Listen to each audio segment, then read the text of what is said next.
Start करते ना। अच्छा बेटा बताना तो, पिछली क्लास में संविधान में क्या क्या पढ़े थे, कितनी अनुसूचियां पढ़े थे हम लोग? 12। मूल संविधान में कितनी अनुसूचियां थी? 8 थी। उसके बाद कितनी हो गई? 12 हो गई। पहली अनुसूची कौन सी थी? भारत राज्यों का संघ होगा। दूसरा वेतन और भत्ते। तीसरा शपथ। चौथा सीटों का आवंटन किसको? राज्यसभा में। पांचवा अनुसूचित जाति और जनजाति क्षेत्रों में शासन प्रशासन का प्रावधान। छठवा असम मेघालय त्रिपुरा मिजोरम में शासन प्रशासन का प्रावधान। सातवां शक्तियों का बंटवारा, संघ सूची, राज्य सूची और समवर्ती सूची। आठवां भाषा। मूल संविधान में कितनी भाषाएं थी? 22 भाषाएं थी। और उसके बाद 14 थी, अभी कितनी हो गई? तो 22 हो गई। 9वां भूमि सुधार। 10वां जल बजट। 11वां पंचायती राज। 12वां ये हमारे पास हो गया। कल हम लोगों ने भाग पढ़ना शुरुआत किया था, तो भाग में संविधान में जो पहला भाग है, भाग हमारे पास क्या है? 1 है। भाग 1 में हमारे पास, पीछे बात मत कीजिएगा, है ना, अनुच्छेद। भाग 1 का जो हमारे पास अनुच्छेद दे रखा है, अनुच्छेद नंबर 1, ये बताता है कि भारत क्या है जी? राज्यों का संघ है। भारत राज्यों का संघ। ठीक। भारत सर जब आजाद हुआ था तो भारत में 3 प्रकार के क्षेत्र थे। एक हमारा था राज्यों का राज्य क्षेत्र, दूसरा था संघ राज्य क्षेत्र, और तीसरा था कि जो भारत के द्वारा बाहर से अर्जित किए गए वो क्षेत्र थे। संविधान सभा की अगर हम बात करें तो उसमें 3 प्रकार के क्षेत्र थे। एक तो ब्रिटिश प्रांत था, एक हमारे पास देसी रियासत थी, और एक ब्रिटिश कमिश्नरिया थी। लेकिन जब संविधान हमारा बना तो इसमें 3 प्रकार के क्षेत्रों का वर्णन किया गया। एक हमारे पास था राज्यों का राज्य क्षेत्र, जो कि राज्यों के अधीन थे। दूसरा था संघ राज्य क्षेत्र, और तीसरा था कि सरकार के द्वारा अर्जित राज्य क्षेत्र। क्योंकि भारत के आजाद होने के बाद भी बहुत सारे ऐसे हिस्से थे जो आजादी के बाद भारत में शामिल हुए, जैसे गोवा, दमन-दीव, दादर और नागर हवेली, फिर आपका सिक्किम, आपका हैदराबाद, जूनागढ़ जो हमारे पास गुजरात के पास हो गया, ये सब भारत के आजाद होने के बाद शामिल हुए। तो कुछ क्षेत्र थे जो संघ के पास थे, मतलब जो ब्रिटिश प्रांत थे, जो सीधा किसको मिल गया? कांग्रेस को मिल गया, भारत को आजाद होने के बाद मिले। कुछ राज्य जो बाद में क्या हुए? शामिल हुए, देसी रियासत तो क्या बने? राज्य क्षेत्र बने। और सरकार के द्वारा अर्जित राज्य क्षेत्र वो हुए जो कि सरकार आजाद होने के बाद क्या किया गया? इनको अडॉप्ट किया गया। कुछ तो संविधान बनने के बाद भी क्या किए गए? अडॉप्ट किए लिए गए। 3 प्रकार की चीजों में बताया गया है। भारत में हिंदी में तो संघ वर्ड के यूज किया गया है, अंग्रेजी में बेटा उसके लिए यूज किया गया है यूनियन। एक होता है फेडरेशन और एक होता है यूनियन। तो हमारा जो संघ है उसके लिए क्या यूज किया गया है? यूनियन शब्द का उपयोग किया गया है कि भारत राज्यों का एक संघ होगा जिसमें 3 प्रकार के क्षेत्र होंगे। एक राज्यों का राज्य क्षेत्र होगा, संघ राज्य क्षेत्र होगा, और सरकार के द्वारा अर्जित, जो सरकार ने बाद में क्या किया है। अरे कई बार होता नहीं जी, कोई देश, अभी देखो रसिया ही क्या कर रहा है, यूक्रेन पे हमला कर दिया है। 20% यूक्रेन को क्या कर लिया? वो हथियार लिया है। तो भाई उस चीज को रसिया क्या करेगा? जब युद्ध शांति होगी तो जो जीता हुआ क्षेत्र है रसिया उसको शामिल करेगा ना अपने संविधान में, कि मिलाएगा, हमारा अमेंडमेंट आएगा, पहले क्षेत्रफल इतना था, बढ़कर इतना हो चुका है, ये भी हो चुका है, हमारे हिस्से में आ चुका है, संविधान में दिखाना पड़ेगा उसको। अब जो संविधान 1 है, इसी के अंदर बेटा क्या हुआ? बहुत प्रकार की चर्चाएं हुई। जो हमारे पास अनुच्छेद नंबर 1 है उसके बारे में बताता हूं। इसमें एक आया आपका राज्य पुनर्गठन आयोग। क्या है हमारे पास? राज्य पुनर्गठन आयोग। ये किसकी सिफारिश पर आया था? तो फजल अली आयोग की सिफारिश पर आया था। यहां से क्वेश्चंस बना रहा है क्योंकि मैं लक्ष्मीकांत के कंटेंट में इसमें ऐड करा रहा हूं, जो धीरे धीरे आप देखिएगा सर कि जो पुराना कंटेंट था उसमें कुछ नई चीजें आप जुड़ जाएंगी, थोड़ा और हम संजीदगी से उसको पढ़ पाएंगे। तो हुआ क्या हमारे देश में कि जब भारत आजाद हुआ तो कुल हमारे पास उस समय कितने राज्य थे? 16 राज्य और 3 क्या थे हमारे पास? संघ शासित प्रदेश।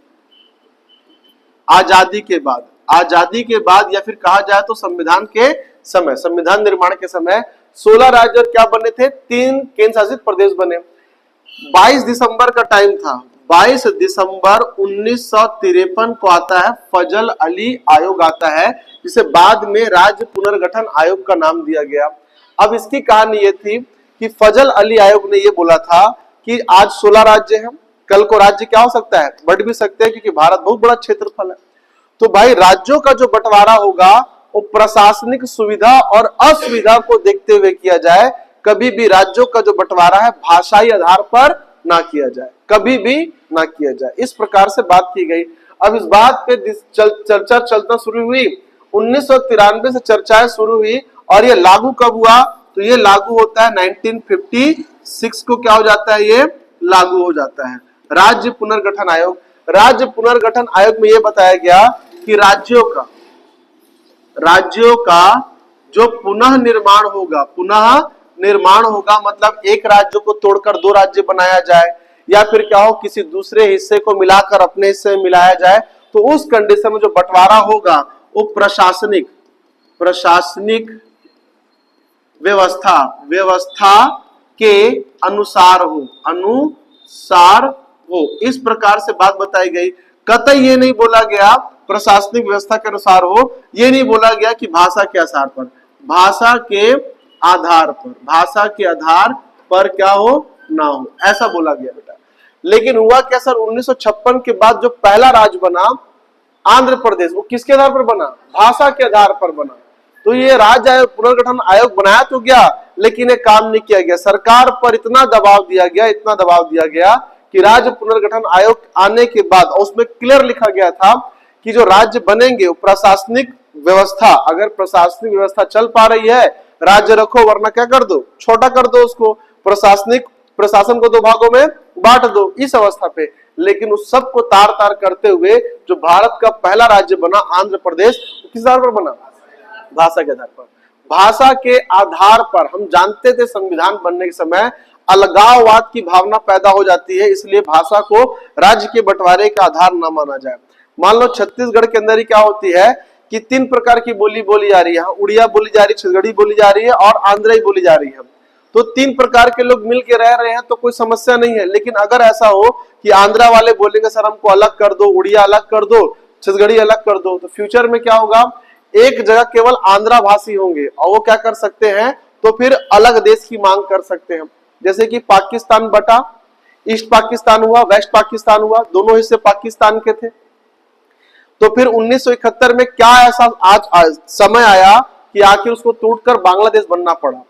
पाकिस्तान की जो भाषा थी वो पंजाबी थी और उर्दू लागू कर दी गई।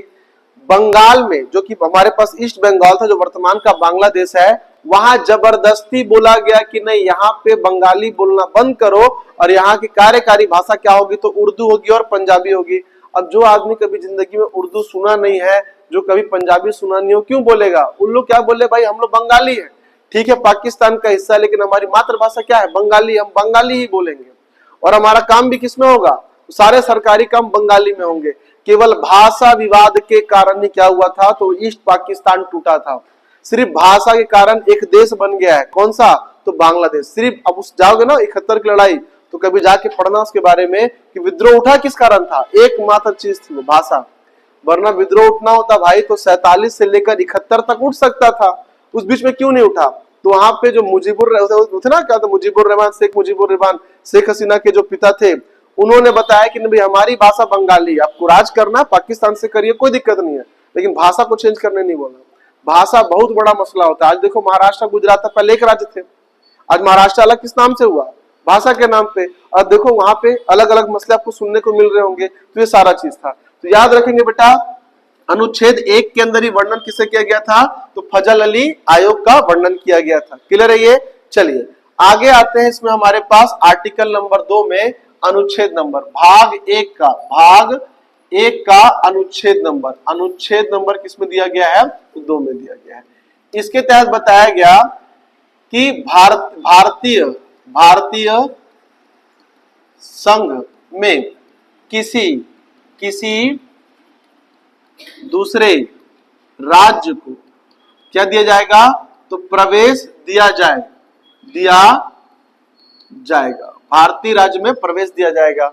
अब जो एचआर की किताब है वो ये कहती है कि भाई देखो, जो दूसरे राज्य है अनुच्छेद नंबर 2 के तहत किसी भी दूसरे राज्य को, या फिर जो ऐसा हिस्सा जो आजादी के समय भारत का नहीं था, बाद में भारत में या तो खुद आकर मिल जाए या फोर्सफुली मिलाया जाए, अगर मिलता है तो उसके लिए संविधान संशोधन करना आवश्यक है। लेकिन आर्टिकल नंबर 4 क्या कहता है कि आर्टिकल नंबर 2 और आर्टिकल नंबर 3 के तहत जो भी काम किए गए, या तो अपने राज्य के क्षेत्रों में सीमाओं परिवर्तन किया गया हो, या तो किसी दूसरे एरिया को भारत में मिलाया गया हो, उसके लिए संविधान संशोधन करने की आवश्यकता नहीं है। और अगर वो किया भी गया है तो उसको संशोधनों में ना गिना जाए। ऐसा कौन कहता है? आर्टिकल नंबर 4 कहता है, 4 कहता है, ठीक है। तो आर्टिकल नंबर 2 क्या कहता है कि भारतीय संघ में किसी दूसरे राज्य या फिर बाहरी क्षेत्र का प्रवेश, कि भारत के अंदर कोई ऐसा क्षेत्र जो कि आजादी के समय हमारा नहीं था, लेकिन आजादी के बाद यदि भारत में मिलाया जाता है तो किस आर्टिकल के तहत मिलाया जाता है? आर्टिकल नंबर 2 के तहत। उसके एग्जाम्पल है, सबसे पहला हमारे पास है 10वां संविधान संशोधन। 10वां संविधान संशोधन, इसके तहत मिलाया गया दादर और नागर हवेली, दादर और नागर हवेली 1961 में। 1961 में उसके बाद आया हमारे पास 12वां संविधान संशोधन, इसमें मिलाया गया गोवा और दमन द्वीप को, गोवा और दमन द्वीप को। ये भी कब मिला बेटा? तो ये भी 1961 में मिला। कब मिला? 1961 में मिला। फिर उसके बाद आता हमारे पास 36वां संविधान संशोधन। 36वां संविधान संशोधन, इसमें किसको मिलाया गया? तो सिक्किम भारत का हिस्सा बना। कब बना? 1975 में। तो ये कुछ ऐसे राज्य हैं जो पहले भारत का हिस्सा थे ही नहीं, बाद में क्या बने लोग? भारत का हिस्सा बने। आजादी के बाद 1961 तक यहां पर पुर्तगालीज रहते थे। कौन रहते थे? पुर्तगाली रहा करते थे। और सर सिक्किम तो जानते हो वहां का, जैसे आज भूटान है ना, वैसे सिक्किम का भी पहले एक अलग राजा हुआ करता था। हमने वहां पे वोटिंग वगैरह कराकर क्या किया? सिक्किम को भारत का हिस्सा बना लिया। कब बना? तो 1975 में। तो ये सारे क्षेत्र क्या थे? भारत के बाहर के क्षेत्र थे। उनको आर्टिकल नंबर किससे? 2 से। तो एक बोलता है कि भारत राज्यों का संघ होगा, जिसमें भारत के राज्य संघ के राज्य क्षेत्र आएंगे, राज्य के राज्य क्षेत्र आएंगे, और भारत संघ सरकार के द्वारा अर्जित राज्य क्षेत्र आएगा। 2 क्या कहता है? कोई भी ऐसा क्षेत्र जो भारत की आजादी के समय भारत का हिस्सा नहीं है, अपितु उसमें बाद में क्या किया गया? भारत में मिलाया गया, तो उसके लिए क्या करना पड़ेगा? अपने को संशोधन करना पड़ेगा। जो ये एग्जाम्पल है, कल को हो सकता है कि 2050 में क्या हो? पाकिस्तान को साफ कर दे हम लोग, और क्या कर दे? उसको अपने मिला ले। तो किससे मिलेगा फिर वो? आर्टिकल नंबर 2 से। किससे मिलेगा? आर्टिकल नंबर 2 से।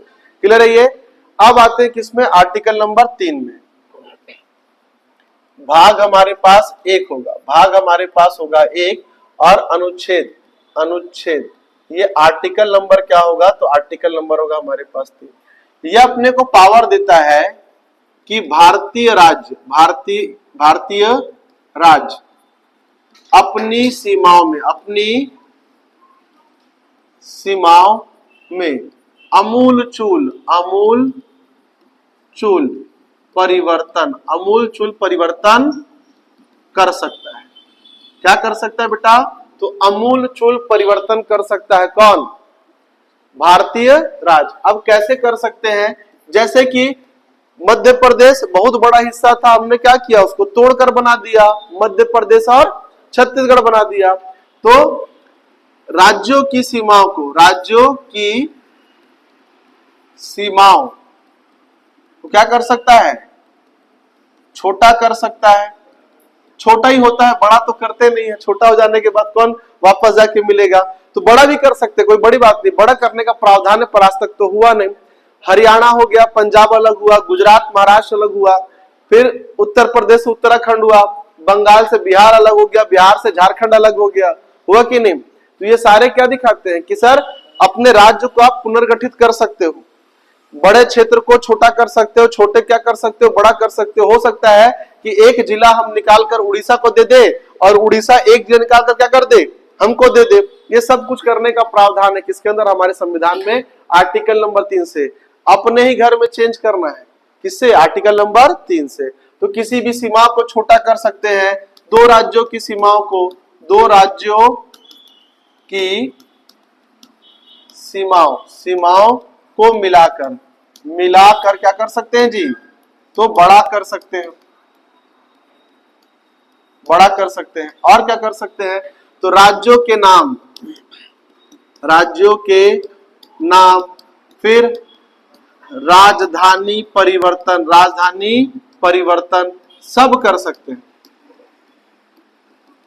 इनके लिए संविधान में किसी प्रकार के संशोधन कराने की आवश्यकता नहीं है। बस एक बिल आएगा, लोकसभा में चर्चा होगी, राज्यसभा में चर्चा होगी, राष्ट्रपति सिग्नेचर करेगा और राज्य क्या होगा, पुनर्गठित हो जाएगा। पुनर्गठित मतलब फिर से बन जाएगा। 2 राज्य 3 राज्य जितना बनाना बनाइए, कोई फर्क नहीं पड़ता है। अभी देखो ना, आंध्र प्रदेश बना, तेलंगाना अलग हुआ, तो आंध्र प्रदेश से क्या हो गया, 3 राजधानियां हो गई, विशाखापट्टनम हो गया, हैदराबाद हो गया, और एक और बना था, क्या नाम था उसका, अमरावती। फिर उसने क्या बोला कि 10 साल तक हम राजधानी हैदराबाद रखेंगे, फिर पता नहीं क्या मन आया और फिर क्या कर लिया, विशाखापट्टनम कर लिए। तो वो कर सकते हैं। इसके लिए उनको संविधान में संशोधन कराने की आवश्यकता नहीं है, इतना बड़ा देश है। अब आर्टिकल नंबर, अनुच्छेद नंबर क्या आता है हमारे पास, अनुच्छेद नंबर आता है 4। इसके बारे में बहुत कम चर्चा होती है, कुछ किताब तो उसको लिखते ही नहीं है। इसमें बताता है एम लक्ष्मीकांत की बुक कि सर आर्टिकल नंबर, अनुच्छेद नंबर 2, अनुच्छेद नंबर 2 और अनुच्छेद नंबर 3, इन दोनों के तहत यदि कोई भी परिवर्तन किया जा रहा है तो इसके लिए संविधान संशोधन करने की आवश्यकता नहीं होगी। मतलब 2 और 3 के तहत जो भी काम होंगे, किसी भी बाहरी क्षेत्र को भारत में मिलाया गया या अपने क्षेत्र में चेंज कर लिया गया, तो 2 और 3 को क्या किया गया, संविधान संशोधन से क्या कर दिया गया, बाहर कर दिया गया। जाइए जोड़िए करके, एक तरफ संशोधन करवाया गया और एक तरफ क्या कर दिया, उसको बोल दिया कि